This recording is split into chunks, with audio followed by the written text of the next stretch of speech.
Salam bahagia, kita bersama lagi dalam Ruang Bicara yang dibawakan kepada anda tentunya di Bernama TV. Dan hari ini juga sebenarnya Ruang Bicara ada dua topik yang cukup menarik. Dan sudah pastilah kita juga ada tetamu-tetamu istimewa sebenarnya yang akan bercakap tentang topik-topik yang kita pilih hari ini di Ruang Bicara.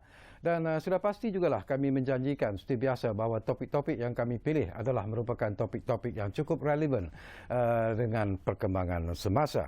Baiklah, topik pertama yang menjadi pilihan kita di Ruang Bicara ialah berkaitan dengan jendela mencorakkan masa depan negara. Dan kita ada tetamu yang cukup istimewa bersama saya di studio. Kita ingin mengucapkan jutaan terima kasih dan bertemu semula sebenarnya bersama dengan yang berbahagia, Datuk Dr. Fazlullah Suhaimi Abdul Malik yang merupakan pengerusi Suruhanjaya Komunikasi dan Multimedia Malaysia ataupun MCMC. Jadi Datuk, apa khabar? Kau baik, Alhamdulillah. Oh, lama juga tu kita tak bersama sebenarnya. Itulah. Sibuk bekerja, betul kan? Okey, Tok, kita nak menyentuh tentang plan jalinan digital negara ataupun jendela, dan kita tahu bahawa program ataupun projek ini sebenarnya telah pun diilhamkan ataupun mula dilaksanakan sejak daripada tahun 2020 lagi.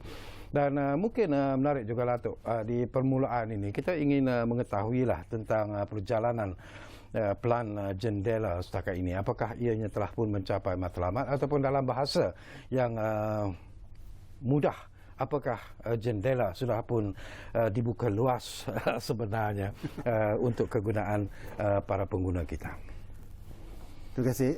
Sebenarnya bila kita lihat jendela ni, kita kena imbas kembali tak kala negara tengah dalam keadaan yang bergelumang dengan cabaran COVID-19. Betul. Ya. Dan pada tahun 2020, bila kita kata tahun 2020 tu bukannya awal tahun. Kita kata bermula usaha ni pada bulan Julai tahun 2020. Ya. Padanya separuh kedua tahun tersebut, di mana kita mengambil pendekatan baru untuk mengatasi masalah yang memang menjadi topik perbualan masa itu. Ya. Rintihan orang, nakkan internet, belajar di rumah, kerja di rumah, susah. Ya. Dan apabila plan jalinan digital negara ini telah diumumkan, iaitu pada penghujung bulan 8 tahun 2020, maka bermulalah permulaan usaha untuk melaksanakan rancangan yang telah dibangunkan dan digembeling bersama dengan pihak kerajaan dan juga pihak industri. Dan bila kita tengok pada bulan 9 tahun 2020 hingga hari ini, baru 18 bulan. Ya? Nah, 18 bulan, mungkin kata lama 18 bulan. Tapi dalam bila kita nak membangunkan rangkaian, dia bukan hari ini kita boleh letak. Kena banyak proses-prosesnya yang perlu dilaksanakan. Ya. Jadi alhamdulillah buat masa ni sasaran yang ditetapkan untuk fasa pertama plan tersebut untuk 5 suku yang telah dilaksanakan akhir bulan Disember tahun 2021. Setiap satu sasaran yang telah ditetapkan telah pun tercapai. Alhamdulillah. Ya. Tapi terdapat juga cabaran. Sebab apa? Yang kita laksanakan adalah prasarana. Jadi prasarana kita boleh kira menara berapa, line berapa, itu kita boleh kira. Tapi cabaran yang paling utama adalah pengguna, adakah dia merasa perbezaannya? Yang itu cabaran. Jadi dari segi pencapaian statistik penyediaan infrastruktur tersebut, alhamdulillah. Sekarang kita kena lihat apakah pembaikan yang perlu dilaksanakan untuk pengguna mendapat pengalaman yang elok. Sesuatu yang penting juga lah, bila kita bercakap tentang cabaran, itu pun aspek yang selalu ditimbulkan, dan kita tahu bahawa MCMC juga menghadapi pelbagai cabaran untuk melaksanakan projek ataupun plan ini sebenarnya. Tetapi barangkali kita juga nak berkongsi bersama dengan Datuk, ya, kadang-kadang expectation pengguna itu juga menjadi satu cabaran yang cukup hebat sebenarnya. Mereka ingin melihat bahawa apa yang dilaksanakan itu dapat dilaksanakan dilakukan dalam masa yang singkat dan kemudiannya kecekapannya juga kalau boleh berada pada tahap maksima dan sebagainya. Tetapi MC saya percaya mempunyai alasan yang tersendiri dan juga cabaran yang terpaksa dihadapi oleh MC yang harus difahami oleh rakyat jelata sebenarnya, Datuk. Silakan. Ya, saya kupaskan dalam tiga kategori. Ya. Kategori pertama adalah pelaksanaan sesuatu projek, di mana pelaksanaan tersebut bukan hanya kita kata ni duit terus buatkan, baik kerajaan ke syarikat ke, kerana terdapat proses-proses. Contohnya, kita nak mendirikan menara, nak tak nak kita kena dirikan menara atas tanah. Kalau nak kita dapat kelulusan mendirikan menara tu adalah kelulusan pejabat tanah. Dan kalau kita melaksanakan dalam satu kawasan, dia ada majlis perbandarannya, pun ada kelulusannya. Jadi banyak proses kelulusan yang bukan dalam kawalan pihak MCMC. Tapi kita bekerjasama dengan mereka untuk memaklumkan ianya perlu dan proses kelulusan perlu dipercepatkan. Ya. Alhamdulillah, dengan usaha perbincangan tu benda itu bergerak. Itu yang cabaran pertama. Cabaran kedua, muka bumi dan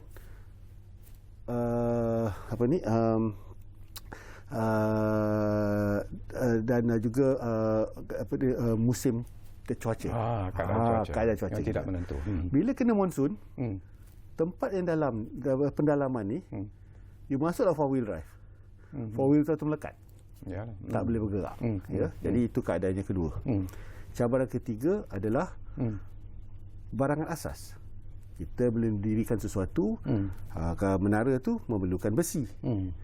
Tapi produksi besi diakibatkan oleh COVID-19 kurang. Jadi bila kita order dibuat memakan masa untuk sampai. Dan akhir sekali adalah tenaga kerja. Dan tenaga kerja, bila kita nak buat benda sebanyak yang telah ditetapkan, maka dia ada priority. Priority bukan pada MCMC, tapi priority pada tenaga kerja itu sendiri. Kata tak bolehlah nak buat sekali 4 sekali garung. Dia kata 1, 2, 3, 4. So itulah cabaran. Itu kategori pertama. Kategori kedua, cabaran yang kita dapati adalah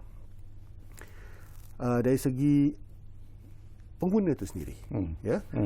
Bila pengguna kata saya nak perkhidmatan, mungkin sebelum ni dia dapat perkhidmatan hanya untuk telefon dan hantar SMS. Kelajuan yang dia dapat hanya 1 megabit per second. Naiklah menara, kita upgrade ke ataupun kita adakan menara baru, kelajuan tu meningkat ke 15 ke 20 megabit per second. Itu 15 ke 20 kali ganda. Cara dia menggunakan pakai pula berubah. Hari itu dia pakai untuk telefon dan SMS. Sekarang dia akan guna pakai pula untuk streaming. Dia tengok YouTube, dia tengok Netflix dan pelbagai lagi aplikasi atas talian. Maka keperluannya meningkat. Itu cabaran kedua. Jadi kita liputan dah cantik, dia kata kualiti tak cukup. Dan yang ketiga akhir sekali adalah kata cabaran peranti. Sebab bila kita meningkatkan rangkaian menggunakan pakai teknologi baru, peranti masih peranti yang berasaskan pada teknologi lama. Dia tak boleh bercakap pula dah. Jadi itulah 3 cabaran yang kita dapati, dan setiap satu tu kita perlu berhubung balik dengan penduduk setempat dan sebagainya untuk memberikan dia nasihat apakah mereka patut mereka lakukan untuk memastikan pengalaman mereka pada tahap yang mereka ingini. Okey, bila kita sebut tentang cabaran, Datuk, ya, bagi saya penting jugalah kerana kita tahu bahawa setiap negeri mempunyai cabaran-cabaran yang berbeza seperti apa yang Datuk sebut tadi. Tapi apa kata Datuk, kalau kita dengar pula cabaran yang mungkin boleh kita kongsi bersama daripada rakan kita di Kelantan ketika ini. Jadi apa kata kalau kita ikuti rakaman ini sekarang? Silakan. Seperti yang kita maklum bahawa kerajaan telah melaksanakan jendela jalinan digital negara penghujung tahun 2020 hingga 2025 ya. Umumnya projek jendela ni adalah untuk menyediakan saling hubungan digital yang lebih baik kepada rakyat. So untuk fasa pertama di negeri Kelantan, kerajaan telah merancang untuk membina sebanyak 91 buah menara baru, menaik taraf sebanyak 1,377 stesen pemancar dan juga menyediakan fiber optik ke setiap premis sebanyak 54,700 di seluruh negeri Kelantan. Sasaran pihak kerajaan secara umumnya untuk di peringkat negara, fasa pertama kita menyasarkan kelajuan perkhidmatan 4G secara puratanya mencapai 35 megabit per second dan juga liputan perkhidmatan 4G mencapai 96.9% populasi penduduk di seluruh negara.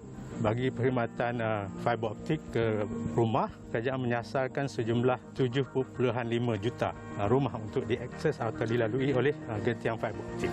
Kerajaan telah melancarkan satu aplikasi bernama Jendela Map bagi membantu orang ramai, terutamanya untuk menyemak status liputan di setiap lokasi yang mereka ingin ketahui. Setelah mereka menyemak, mereka boleh juga membuat aduan terus kepada aplikasi berkenaan. Ianya banyak dapat membantulah orang ramai untuk menyemak status perkhidmatan liputan 4G dan juga di samping itu ada juga maklumat tambahan lain seperti setiap lokasi pedi di negeri Kelantan dan juga di seluruh negara lah.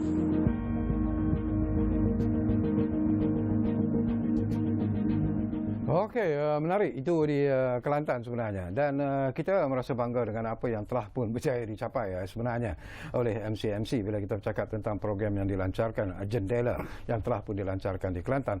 Tetapi saya juga nak dapat pandangan Datuk sebenarnya rungutan yang selalu kita terima bukan di negeri di Semenanjung tetapi di Sabah dan Sarawak khususnya, dan saya pun menerima banyak panggilan hari ini bila mereka tahu bahawa Datuk akan datang bersama saya di ruang bicara ini suruh bertanya bila agaknya mereka akan mendapat satu liputan yang lebih berkesan ataupun efisien sebenarnya bila kita bercakap tentang Sabah dan Sarawak itu. Kita kena faham muka bumi dan keluasan Sabah dan Sarawak tu memang berbeza. Negeri Sarawak saja lebih kurang sama saiz dengan negeri Semenanjung kita. Ya.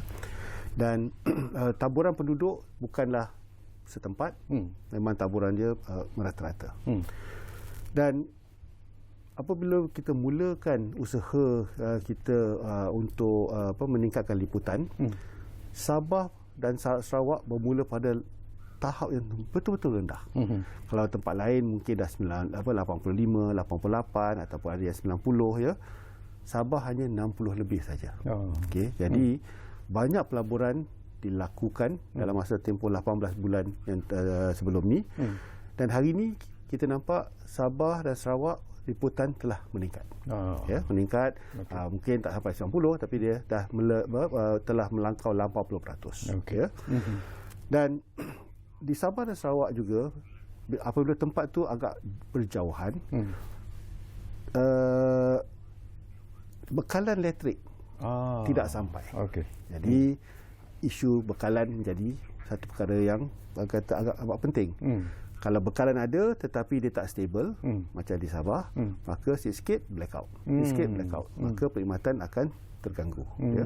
Jadi sungguh pun kita telah tingkatkan liputan, tapi mungkin kualiti itu ada lagi faktor-faktor lain yang kita perlu memperhalusi dan memperbaiki, dan di mana ianya bukan bawah bidang MCMC.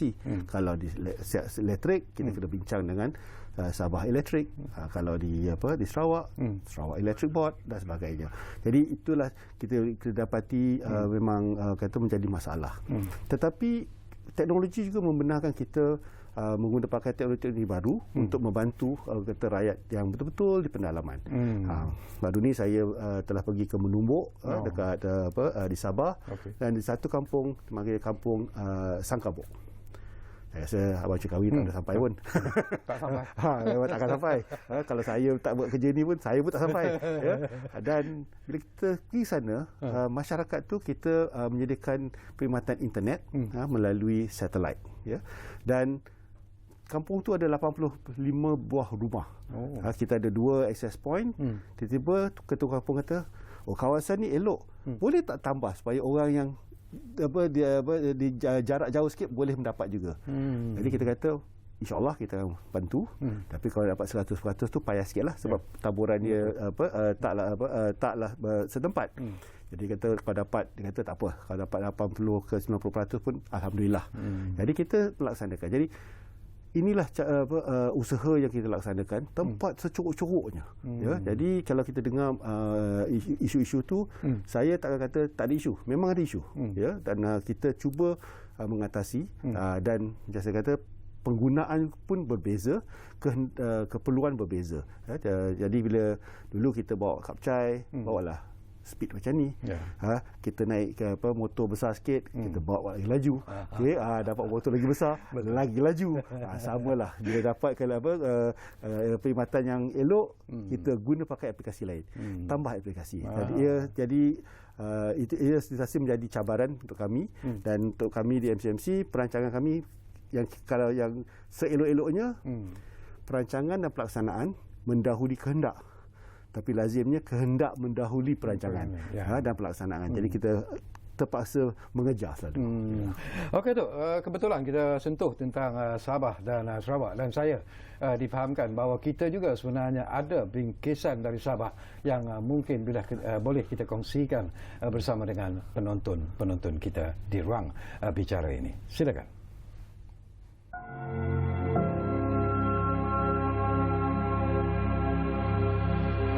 Untuk perancangan di sini, kita memasang BWA ataupun Broadband Wireless Access bersama dengan pihak Mesat yang kita mulakan pada tahun lepas, dan kita target untuk siapkan sebanyak 138 lokasi. Kapasiti kita target di antara 100 hingga 200 orang. Di kampung ini kita pilih sebab kalau ikutkan geografi sini kan kita di lurah. Memang ada menara di bahagian luar, tetapi akses dia tidak dapat, liputan tidak dapat ke sini. Di bawah perancangan jendela sebenarnya, fasa 1 kita akan mulakan pembinaan menara. Kalau ikutkan di atas sana tu, slot yang tertinggi di sini, dan kita akan pasang pembinaan satu menara yang kita telah mulakan, dan kita akan target untuk siap di akhir tahun Disember 2022 lah.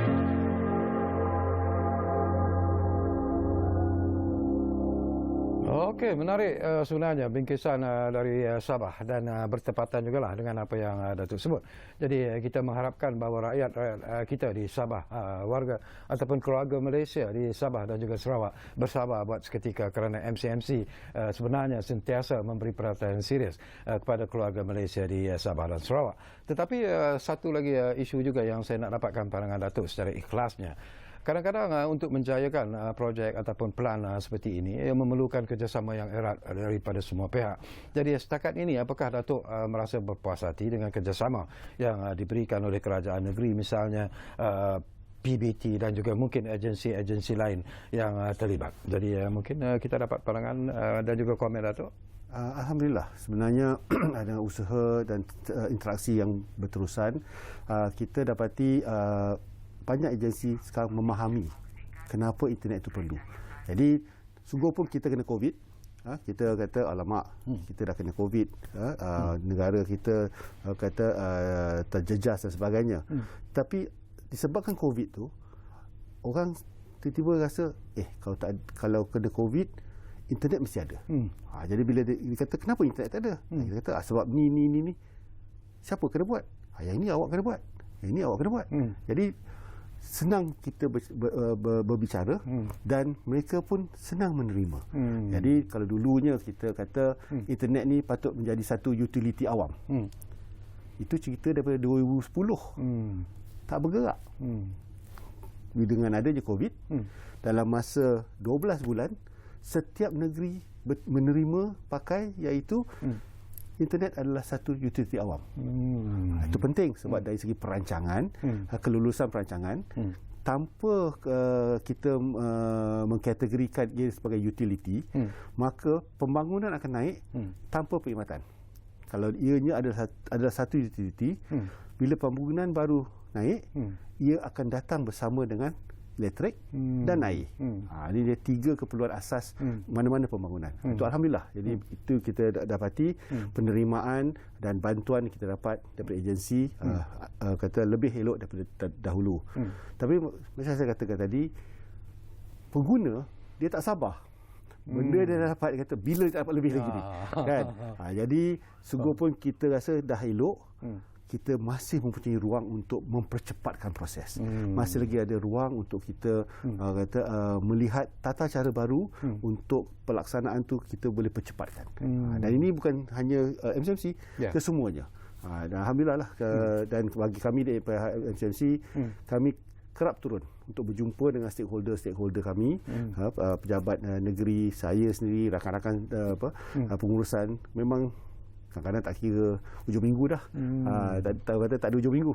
Sebab kita rasa ini satu perkara yang penting dan kita terpaksa bekerjasama dengan rakan-rakan kita di setiap negeri. Okey, kita hampir-hampir di penghujung sebenarnya, Datuk.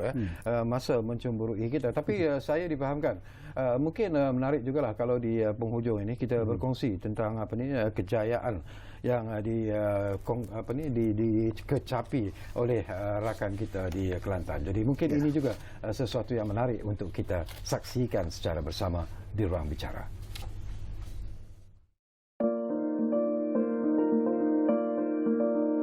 Saya Puan Lailatul Khalidah, berniaga dekat Pekan Rantau Panjang selama 6 tahun lah. Lepas tu sambil-sambil berniaga pakaian, kita buat juga live lah. Produk ada macam jamu.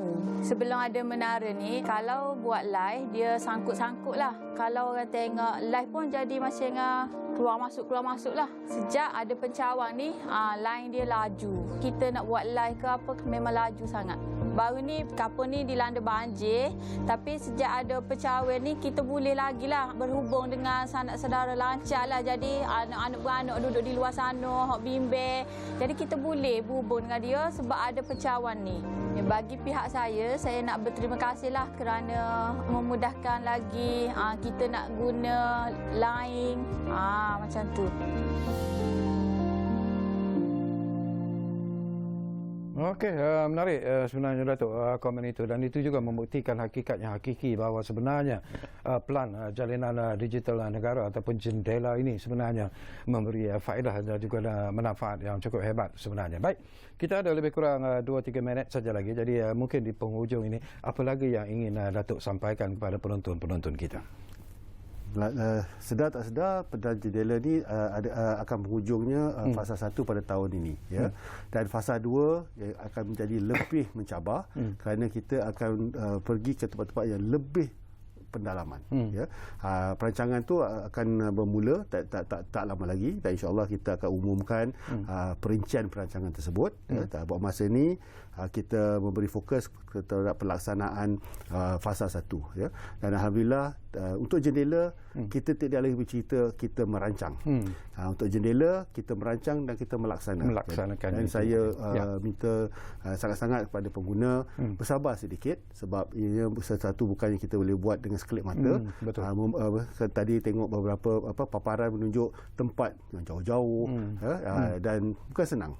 Tapi bersabarlah dan insya-Allah kita melaksanakannya mengikut plan implementasi mengikut waktu yang kita tetapkan, dan kita dapati selama ni alhamdulillah kita telah berjaya dan kita akan langsungkan untuk menghabiskan jendela fasa 1 mengikut sasaran-sasaran yang telah pun tertera tadi, insya-Allah. Okey.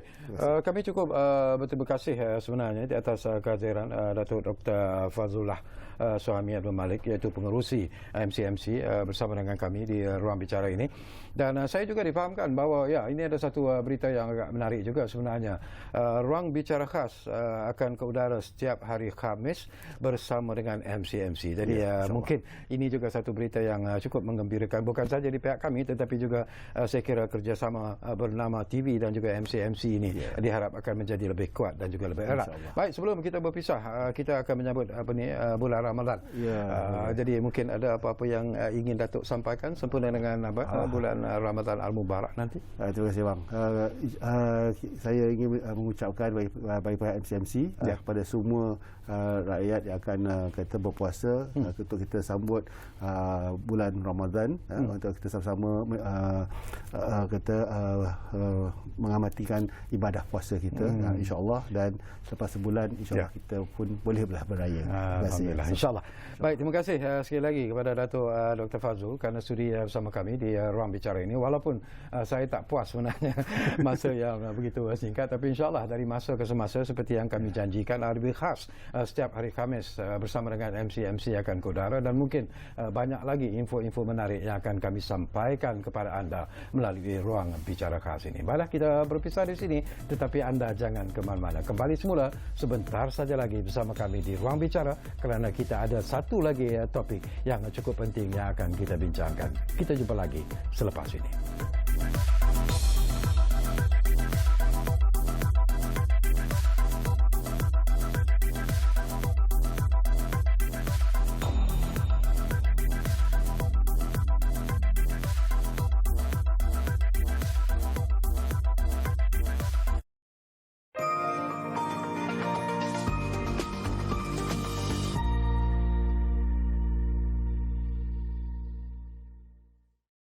Hello, JKM. Saya Fizan, boleh saya bantu? Sebenarnya macam ni. Okey, macam ni Puan. Pihak JKM ada menyediakan program PDK iaitu pemulihan dalam komuniti yang diuruskan oleh NGO. Jadi program ni khususnya adalah untuk OKU. Termasuklah Down syndrome, ada juga masalah penglihatan. Terutamanya dari segi pemulihan. Apa lagi program-program yang disediakan dekat PDK tu? Semasa di PDK ni, pelatih biasanya akan mengikuti latihan pengurusan diri, mengira, melukis, terapi muzik, sukan dan juga rekreasi. Sekiranya anak puan ni menghadiri sesi pemulihan sekurang-kurangnya 8 hari dalam sebulan, beliau layak untuk menerima